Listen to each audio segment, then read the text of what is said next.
Id, 2.5. I want what I want because I want it. Primitive drive. Ego, I am Sophia, and I got the poopy in the potty, and I'm amazing Sophia. The world is my oyster. I can do anything. Super ego. Well, you can't go around biting other children at 4 or 5 years old. You have to ask for help. There's a socially appropriate way to behave, and the super ego can be seen as the regulator of that. Id, ego, super ego. And remember, the development of the ego dovetails with learning toilet training and being successful at it, which then starts to stabilize and starts to give that child a sense of itself. Is it core identity? No, it is not. Is this an idea for the child that I can and I am? Yes, it is. So what does this information mean to you about your core identity? Identity is not what you do, it's the being of you. Your hopes, your dreams, your soul's journey through material reality. It's the I am. And it's the not only I am enough. I am more than enough. I am valuable, lovable, and worthy, and it is simply so. I am not my traumas. I am not a series of events. But whether something is experienced by me or you as traumatic has everything to do with the story that we make to understand what just happened to us. So our overarch in all of these videos, in large part, is the discussion around core value. But it's impossible for any of us to even begin to excavate and understand what that really means if we're living inside of multiple, hundreds and thousands perhaps, trauma, story, belief, patterns, or schemas. If my mother always told me that I was a selfish person, and over a lengthy period of time I start to act selfishly because I believe her, because that's the only reflection that she's giving me, and that takes me further away from living from my truth, my core value. So ego is the I am Sophia.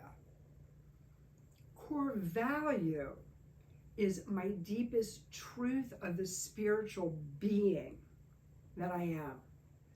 My deepest truth, my value, my worth, and my lovability is in the meanness of me. It doesn't have anything to do with what I look like, how much money I make, what I own, what I don't own, or what I do. It is in every way how I be, the being of me. It's so important to untangle identity as ego, identity as being traumatized, identity as being wounded, abandoned, betrayed, identity built on a series of broken trusts. And why would you trust? Why would you be willing to go deep with somebody, like to go all the way in? Why would you surrender the egoic sense of protection and defense to trust when fundamentally trust is not safe? Why would we be willing to surrender our defenses when vulnerability is fundamentally unsafe? Why would we be willing to trust when trust has been so fundamentally and deeply betrayed? We have to be willing to unwind from every single trauma event and story that we made about what it meant, which involves making the unconscious conscious. So if somebody comes in and says, I need to talk to you about my mom, great, let's talk about your mom. And then let's start talking about what it feels like when you're telling me about your mom. What are the emotions that you're feeling? What do you notice in your body? What is your somatic or felt experience in your nervous system? Autonomic, sympathetic, parasympathetic. Talk to me about your mom, sure. And the time she yelled at you when you fell down the stairs and then punished you by never allowing you to wear her high heels around the house again? That is not your authentic self. That is not your core identity. It's a traumatic event that my unconscious placed meaning upon, that has made me question myself many years ago, that would make any of us question, it must be my fault. There must be something wrong with me. I did it wrong. And the shame in that, or the guilt in that, or sometimes both. And by the way, shame is the failure to meet your own expectations that you set for yourself. And guilt is the failure to meet the expectations of others. So we're not our traumas, but in many ways, our emotions are a key into our core identity. What do you feel about a situation? And based on what you feel, your literal felt experience about that situation, can you tolerate what that feels like? Or will you distract or dissociate, like taking a mental vacation with gambling or shopping or whatever the distraction or addiction might be?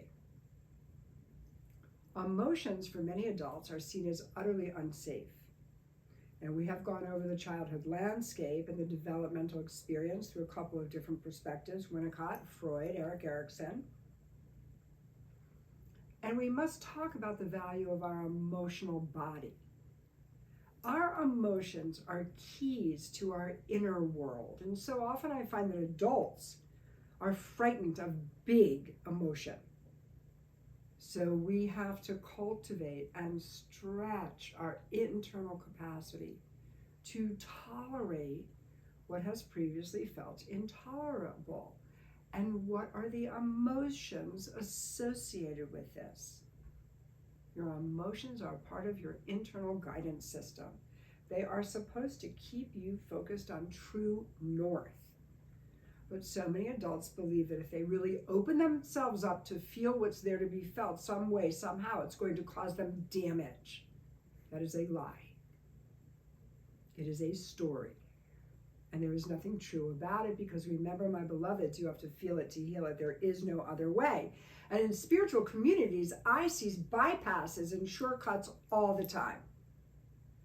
To truly go from a place of traumatization to wholeness, health, healing, and wellness, every step of the way is a surrender. Every step of the way has to be informed by your own willingness, that it is compelling for you to uncover your authentic self, the deepest truth of you, which is that you're valuable, lovable, and worthy. And that is simply so. And anything that is not that is a lie. So here we are in the landscape of emotion. And because we have to feel it to heal it, we go very slowly here. And sometimes when an emotion is very strong, or the individual is getting flooded by old memories and old experiences connected to particular feelings, that individual wants to shut down, contract, pull back, distract. No. Get stronger, build a muscle, keep it moving. We have to see the thing as it is. This is where we have to get stronger. We have to see it. We have to be able to understand it. We have to feel it, and then we can heal it. Emotions are part and parcel of this work, and they are allies and friends. Without them, we are navigating with only one rudder when we actually need two. So to practice connecting to your emotions, we feel into our memories. We feel into the wounded places. We feel what it felt like when the original traumatic event occurred, recognizing, again, we are not the traumas. We are sacred, sovereign, special. We are a fractal of Source Eternal itself. And I will talk about my understanding of life, death, God, all the big stuff, no problem. I'll knock it out in just a few minutes for you. But this will lead us right there. I hope that you enjoy my presentation today.